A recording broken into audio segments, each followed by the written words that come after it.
there are three very identifiable groups of people out there. There are optimists, there are pessimists, and there are those who say, I'm not a pessimist, I'm not an optimist, I'm a realist. Okay, the optimist says, somewhere, somehow, there's a way. Okay, the pessimist says, there is no way, you might as well give up, forget it, it's not gonna work. The realist says, and I can prove it, every time a realist opens their mouth, they open it to say something negative. See, all of us need to be realistic in acknowledging what's there in the world, but it's how we look at what's there in the world that determines whether we see possibilities in it, no possibilities in it, and whether we see possibilities that have been negated by current reality. Typically a realist attitude is this. They'll say, I've looked at the situation and based on the current reality, it can't be done. Well, when's the last time the current reality was the ongoing reality? So if all you look at is the current reality, of course the limitations will be the only thing you see. Who trained you how to think? Who taught you to look at the world the way you look at the world? And you remember when Matthew McConaughey got the Academy Award? And he said, you know, when I was a 15-year-old kid, a man asked me, who's your hero? And I said, it's me 10 years from now. He said, because that guy's so much better than I am. He said, then I got to 25, and the guy said, now who's your hero? Me 10 years from now. He said, I'm never as good as I could be. It's a moving target, I'll never reach it. But if I'm not aspiring to be better and better and better than I've ever been, then I stop growing. And when you stop growing, naturally, all you see, Donnie, are limitations. That's it. That's all that's out there, right? So, optimist, pessimist, realist, let's just kill that argument to start with. Optimism is the only healthy way to look at the world. And we ought to be the ones training ourselves in how to look at things. In 1979, I got a call from an outfit called Tidy Car. Tidy Car was based in Mississauga, Ontario, Canada. Toronto, basically. And they were an auto detailing company, and they sold a $1,500 package that if you bought it, you got a franchise to be a Tidy Car dealer. And so as a Tidy Car dealer, you got to go out and detail cars using their method. And it was a very impressive method that worked real well. And so thousands of people from around the world bought the Tidy Car franchise, and Tidy Car started offering training for all these people so that they could grow their business. And I was brought in as the flavor of the month to do the training in Chicago in January of 1979. 1979, one of the hardest winters they ever had in that city. They had to dig the cars out. I was there, got to enjoy that. Well, anyway, I was there training this group of Tidy Car people. I had a group about the size of this segment of the audience. And I was doing a seminar on how to build your business. And just, you know, basic business skills, how to build your business. And there was a guy in the front row, 19-year-old kid. Had white hair, white eyebrows, innocent looking face, looks like he'd never had a dirty thought. You know, I mean, he's just there like this, you know, and he's writing notes. Everything I say, he's writing it down. And his name's Tim Seward. And at the end of my seminar, he came up and he said, excuse me, Mr. Cathcart? And I said, yes. And he said, can I ask you a question? I said, sure. He said, could I sit with you at lunch? Okay, so we went to lunch, we sat down together. He asked me 1,000 questions, it seemed. And then he said, can I ask one last question? Okay. Do you have a quote? A quote? Yeah, you know, a motto, a slogan, but something I could use to motivate myself every day. I said, no. And he said, really? And I said, no, I have something better. I have a question. And I want you to ask this question to yourself every single day, as often as you can think of, to ask the question. He said, okay, what's the question?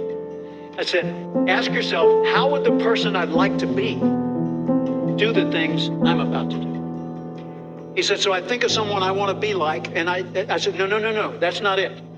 You think of you in the future, the more advanced, more educated, more enlightened, the more mature, the more successful you. And you ask, how would that version of me do today's tasks? He said, oh, I get it. I said, what do you want to be? What do you want to do? Give me a goal. He said, I want to be the international sales leader for Tidy Car. I said, wow, 19-year-old kid, you know, brand new in the business, no experience, no degree, I thought this is going to be a challenge, but what the heck? I said, okay, every day, ask yourself, how would the person I'd like to be, the international sales leader, Tim, do today's work? He said, okay. So he went back home to Bay City, Michigan. In Bay City, the first thing he did was write that down on a little card and put it up over his workbench. And then he put it above his bed in the bedroom so he'd see it every day. And then he put it on the visor in his vehicle so that he'd see it even more often. Everywhere he looked, how would the person I'd like to be, in his case it was, how would the international sales leader do what I'm about to do? First thing he did was change the way he dressed. He got rid of the t-shirt and jeans, got some coveralls with tidy car on the back, Tim on the pocket. So he's looking official now. He started organizing his files better and being more professional about that. He started doing a better job for each and every customer, following through much more fully, even polishing the inside of their ashtray in the car when he could. And so he did some pretty impressive work for his clients. Well, his clients spread the word, this guy's great. And Tim had so much business, he had to hire other people. So when he hired other people to help him, he needed a permanent location, so he bought a service station lease and had a location. And he was doing great. His business thrived. Fast forward, end of the year, Tidy Car calls me. They said, Jim, we want you to come to New Orleans, be the keynote speaker at our international sales convention. Hilton Hotel, French Quarter. I go to New Orleans. Sure enough, on the stage right over here, there is a white Chevrolet Corvette. They're going to give that to the international sales leader. So nobody knows who's won, but everybody knows who's in the running. And of course, Tim's one of those in the running. But anyway, the evening goes on. I do my speech and I turn the mic over to Gary Goranson, the president of the company. He comes up to the front. He says, ladies and gentlemen, you're not going to believe the contest this year. He said, talk about close. The person in position number 2 led number 3 by only 1 point. 3 led 4 by 1 point. 4 led 5 by 2 points. 5 led 6 by 1 point. It was close, except for number 1. The person who won the contest, number 1, led number 2 by 300 points. For first place, there was no contest. Welcome with me, your international sales leader from Bay City, Michigan, Tim Seward. The place went insane. Man, I mean, music's playing, spotlights are sweeping the room. The people loved Tim. They picked him up on their shoulders. They're dancing around the room. But I do suggest that you do what Tim did and take charge of your own thinking and use that daily question to stimulate your own thinking every day. Because with one simple question, he transformed his entire life. He did. I didn't do it. He did it. So in 1998, I flew to Fort Myers, Florida, and I was met at the airport. Now remember, this is a long time later. That was 79. 98, I fly to Fort Myers, and I'm met at the airport by a 39-year-old man named Tim Seward. Exactly. We drive to his home in Naples, and we dine by his indoor swimming pool. And he tells me about his life. And I said, what did you do? He said, well, I built my tiny car franchise, and I was really successful. And then I sold it. So I built another business supplying people like that, and I sold that and built a third business, and I just sold that this last December for $7 million. I said, Tim, I just got one question. He said, what's that? Do you have a quote, slogan, a motto I could use to motivate myself every day?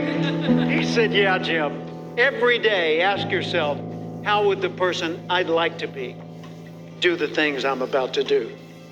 We need to take charge of training our thinking.